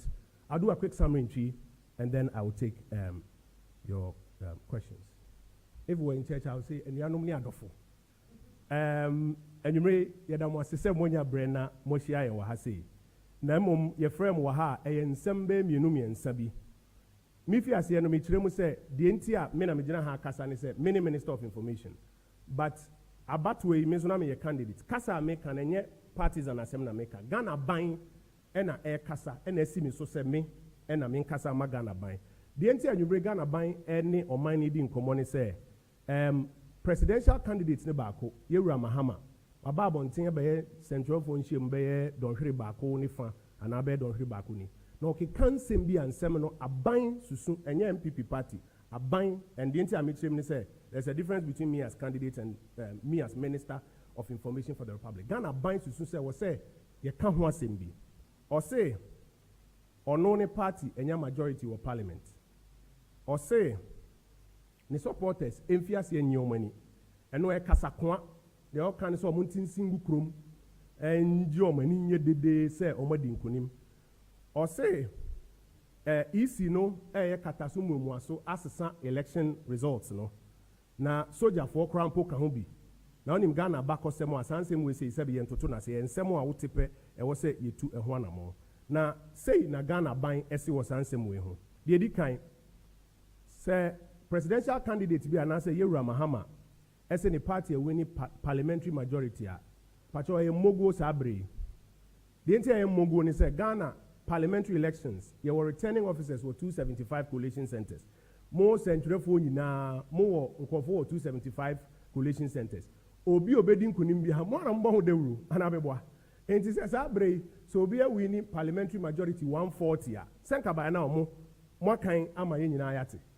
Mumpo a mo 275 obi de otifi on de hu ye ba mo a mo 275 collation centers no. Mo krampo mu hu ye nkan.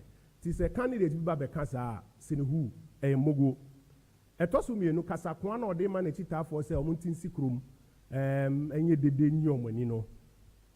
Se ukan peace pact nanu ya omoko signing wo na campaign na moving pick Yewura Mahama Mampani Akufo-Addo the chief justice o nyina de omsabe sha ase ese sabre ya ye kwa akoto abe na se abato obrisi eniem bia wachitafo krampo ya ebetumi di oye ni aba no wo krampo no wo de wonsa shekrata ase se ubetu omfo ahwema omate asan mo manye sade se de Yewura Mahama na one ne mpanimfo ehye omachitafo kutupa se omonti insikum de ye de ni se omukan no so de wani hwe kruma obi anhye dan ne akire ye boga na fo abaso nemom e wo se ye bo mu kokko se sabrei yisi mpanimfo ke ko mo ne ma bum no so obi petu be catcher candidate petu be catcher se tisi krom ye a emu ayuram kakra isan se ebetumi e detention akosoro yeti asese campaigns mienu na woman na we afre central for na we afre central for no bi aka na sem na sa fi candidate na nkasa be kasa no anase ntinka we okan na nka o Mampani Akufo-Addo anase obi fufuro so candidate ne kasa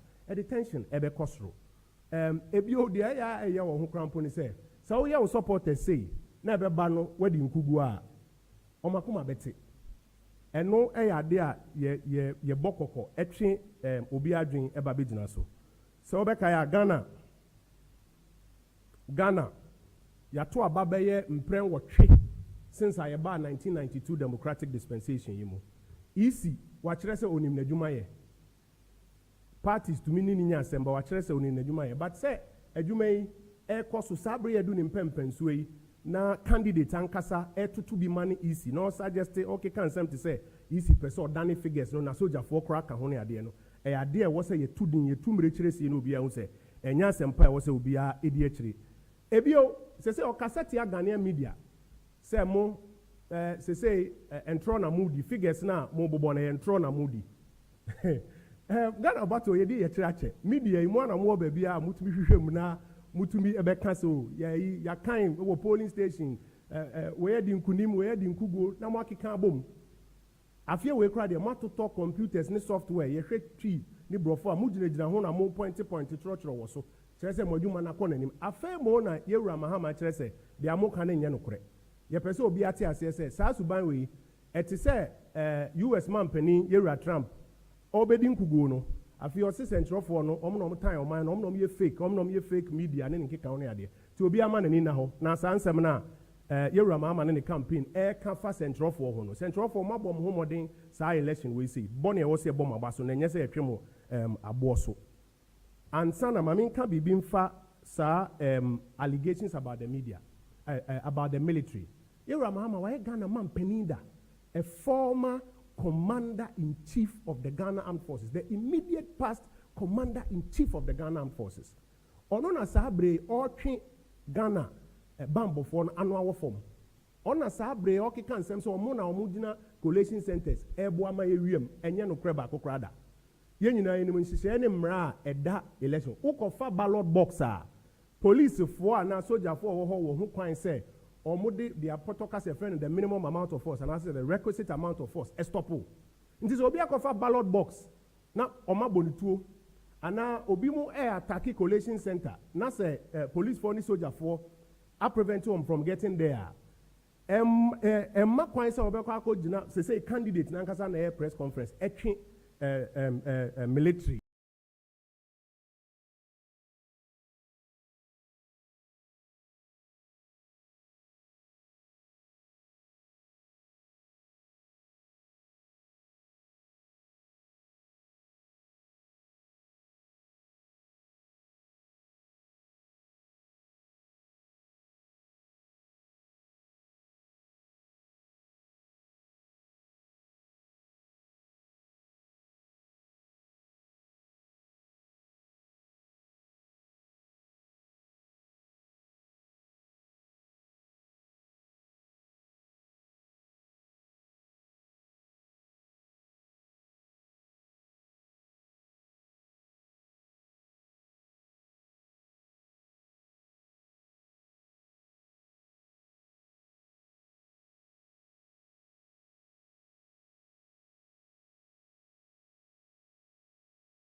Even though you are speaking as government and as political party, no, you are responding to some of the things that John Dramani Mahama said. Then soon you bet me catch Amanyoko who drone cheater for any say the way almost say man wants no, or making sure say they are prepared and they know what they are saying. Say they are. Matthias, first of all, me say MPP no and campaign no. Me am a former boss, Yura Hamid, ono Kasama campaign. Me say wakasa asem. MPP penny bi ankasa. And is what say MPP supporter bi akufo Michael baby aka say Yura Mahama friend na Akufo-Addo. Mesra also say me nua centroni ne bia why cause kakra bi sem say no kra na say enye no kra. Na yetumi de eno ayeduma. Then ebe me wan so say and when you sure say Yura Mahama Krabe Kase, the entire press conference is because Obi EPK Mike or MPP headquarters Kase yes we afre Omampeni. When you sure they are me say say candidates be mienu, but Yura Mahama can be candidates be mienu na matis yes Omafre Omampeni. But yen as a buying yen kasa MPP campaign so enkasa antipacho oti eno a eye mugu process ne cost.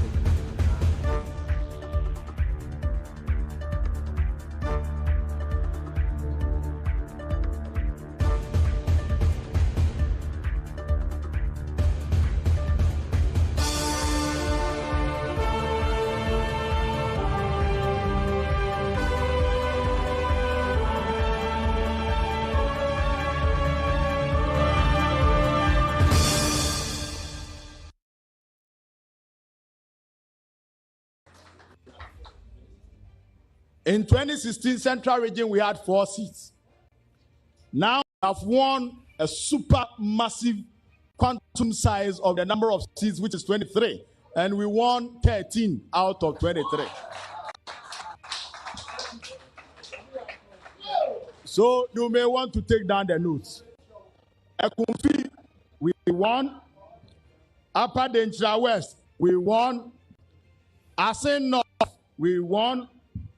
Ewutu Senya West, we won. Cape Coast North, we won. Kifu Etimokwa, we won. Esukuma Odobin Brakwa, we won. Gomua West, we won. Keyiye, we won. Edumaku Enyai Esiam, we won. Cape Coast South, we won. Gomua East, we won. And Aguna East, we won. This constitute 13 seats in the Central Region. Now, Western Region, almighty Western Region, they call it their stronghold. We won 8 seats out of the 17 seats. Amenfi West, we won. Amenfi Central, we won. Amenfi East, we won. Pristiahuni Valley, we won. Jomoro, we won. Elembele, we won. Evaluedura Ajomoro, we won. Wasa East, we won. This is Central Western Region.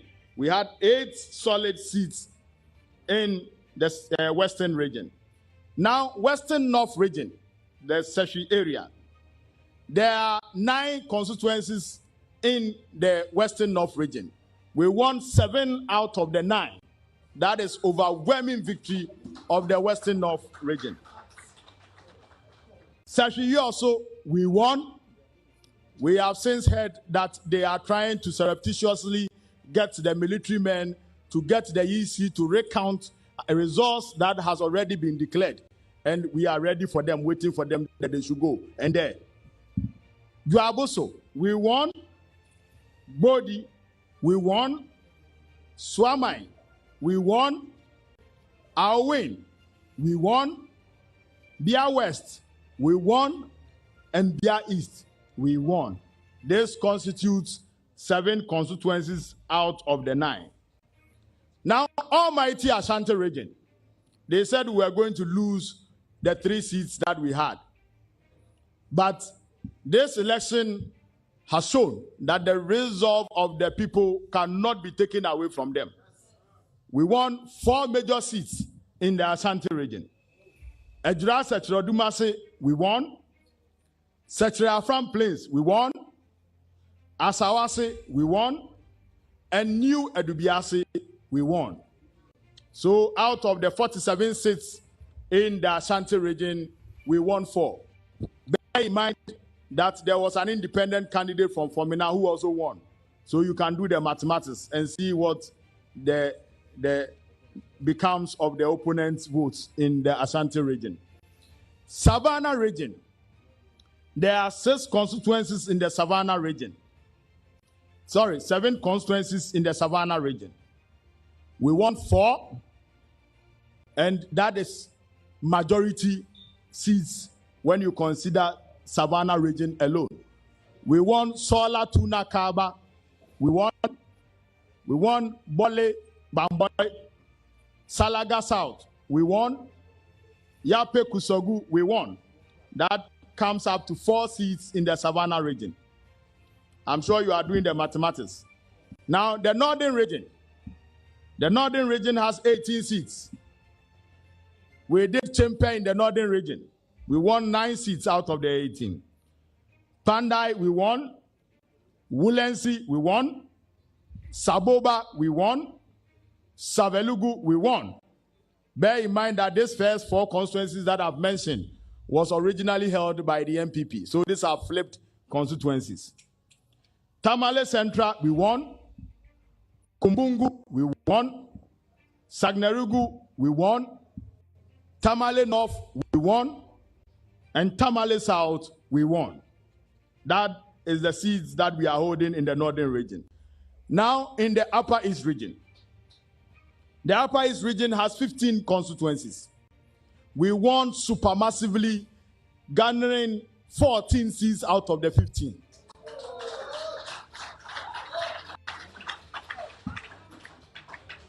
This, we believe, is monumental, and it tells a story. China Paga, we won. It's a flipped constituency. Navrongo, we won.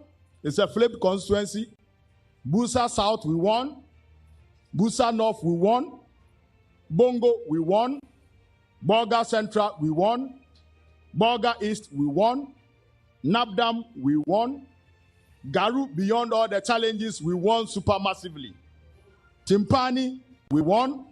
The Deputy Attorney General, Minister for Attorney General and Justice has fallen. Penka, he's fallen very flat at Timpani. So Timpani, we won. Pusiga, we won. Boko Central, we won. Talensi, we won. Zabila, the man has returned. Honorable Cletus Avoka. Now, this comes up to 139 seats. As we all know, Techiman South, which we originally won, they have sent military men. They have threatened the EC officer. They've created chaos. They've shot 3 people. I hear 2 are dead. 7 are in critical conditions, which means that they shot even more than 3 people. They created chaos. They at gunpoint, they had to get the Electoral Commission to collate the results and re-engineer the results in the favor of the MPP. Let me make this point very emphatically, without equivocation, that we are going to pursue Techiman South to the hilt. We have won that seat, and no matter what we will do to get the writing and the mandate of the people of Techiman South to be respected by the Electoral Commission, we are going to do that.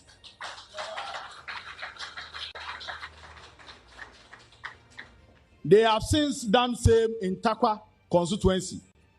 Takwa Swayemu is a constituency we know we won. We won supermassively. All pink sheets were available. Only for us to wake up, they have sent military men and policemen at gunpoint, threatening the returning officer, and he has declared them winners of that constituency. They recounted the constituency 5 times. And I'm sure most of you are very abreast with the laws of election. If you want any recount, you can do any number of recount at the polling station level. If at a point the officer, the presiding officer, decides that he can't count anymore, he will make you fill a form, which will be attached to the box. Then when it gets to the collation center, it will be counted. So the law stipulates clearly that at the collation center, you do not do any counting of ballot papers. But we have the case whereby with the use of brute force, with the use of illegal brute force, they got the presiding officer, the Takwa Nswaim constituency, to breach the law, to breach the CI 127, to count that ballot box 5 solid times. Each of the 4 times that they counted, the NDC was winning. Until finally they did another counting and there was magic. Ballot papers came from nowhere and the MPP have won that constituency. We are making this point clear that we are not accepting that results in Takwa Nswaim constituency, because for the first time, the people of Takwa Nswaim have spoken, and they've spoken very loud on behalf of the NDC, and they gave that seat to us. So we are going to pursue every means possible to make sure that the true will of the people of Takwa Nswaim prevails.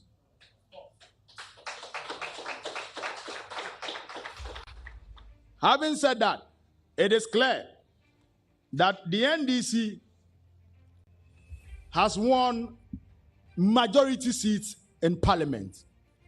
And we are all well good to form a majority side of Parliament with a speaker and with a majority leader.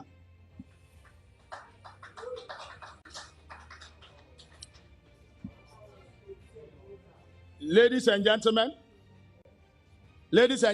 you are asking about Upper West, OT and water. In fact, OT, we won 100%. All the 9 constituencies, all the 8 constituencies, we won everything. OT was 100%. Then Upper West, out of the 11 seats, we won 9 out of the 11. Is it 9 or 8? 8 out of the 11. So that tells you the strength, the support that the people of this country has given to the NDC in this all-important election. As we said, we were on a rescue mission. And this rescue mission runs at the core of the survival of the very existence of our own beings. And for that matter, that is why everybody got involved in this election, voted supermassively for President John Dramani Mahama and our parliamentary candidates.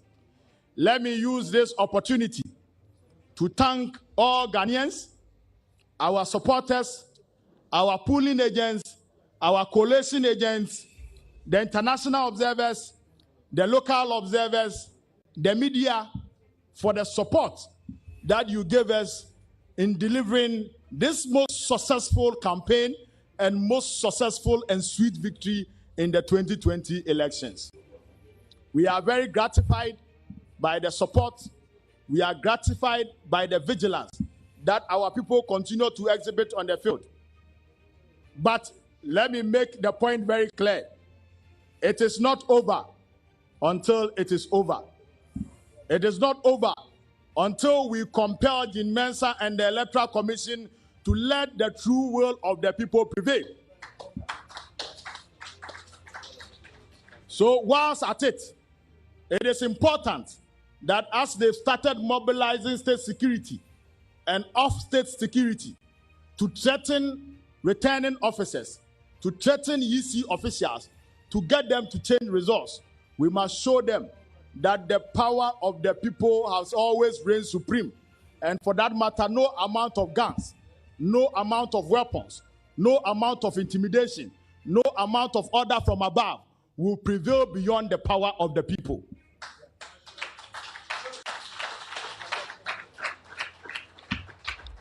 And the only way, ladies and gentlemen, that we can exemplify the power of the people is to mass multitudes at the collation centers where they are finalizing the collation, whether regional level, constituency level, or national level. We would open our eyes, we would increase our lenses of vigilance, we would follow through. Already, we have caught them. They have tried to smuggle some unusual pink sheets into the collation center at the National Collation Center. And our agents there have exposed them. We shall continue to be vigilant. We shall ensure that the true will of the people will prevail.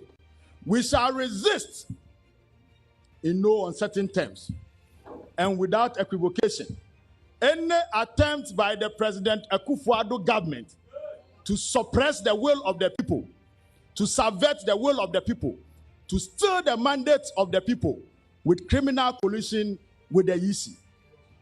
Let me repeat. We shall resist. In no uncertain terms, we shall resist. I'm stating without equivocation that we shall resist any attempt by the Electoral Commission and President Akufo-Addo to steal the mandate of the people.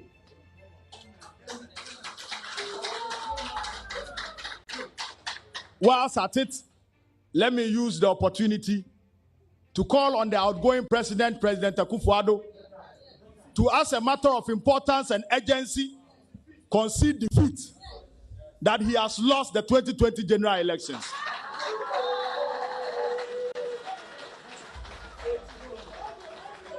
Let me repeat.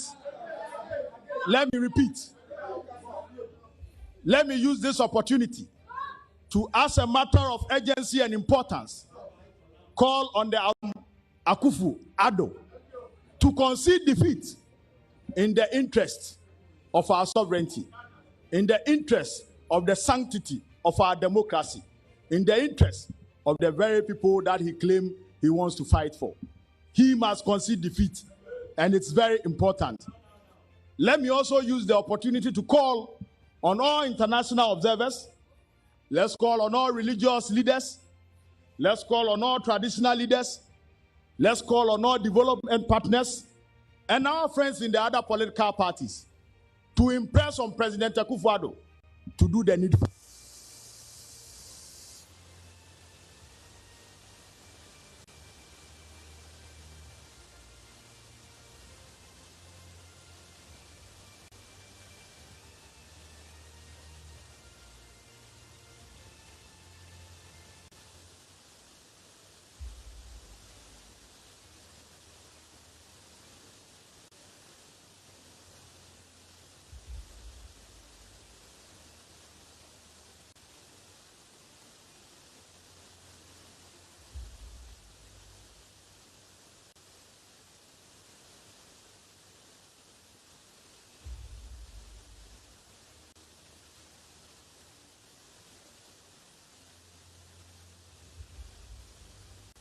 Someone has a report. And it's on there like this.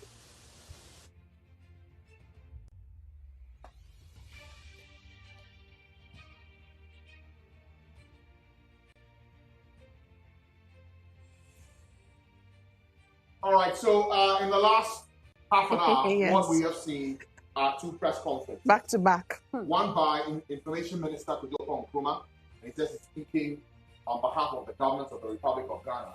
And then Dr. Peter Bomo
the Deputy General Secretary of the party, Peter Otukono. Before that one was that of the government that was addressed by the Minister of Information, Honorable Kojo Opon Nkrumah, where he explains that the Ministry of Information is addressing certain concerns because they were raised by the NDC and it borders on governance.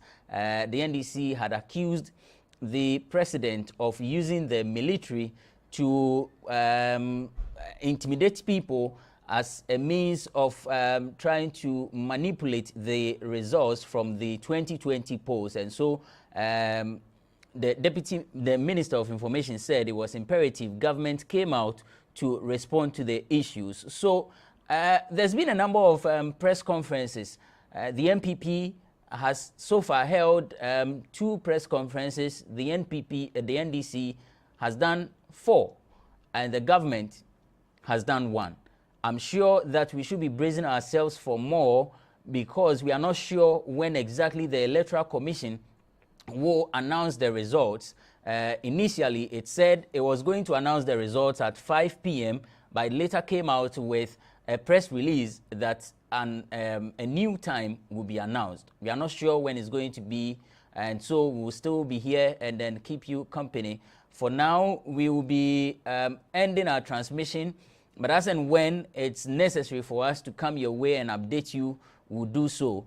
My name is Benefo Boabin Abrantipa. I've been here with my colleague Daniel Odro and Wanda Ami Hagan, bringing you the coverage of the 2020 presidential and parliamentary elections. Thank you for watching, and thanks to the production team.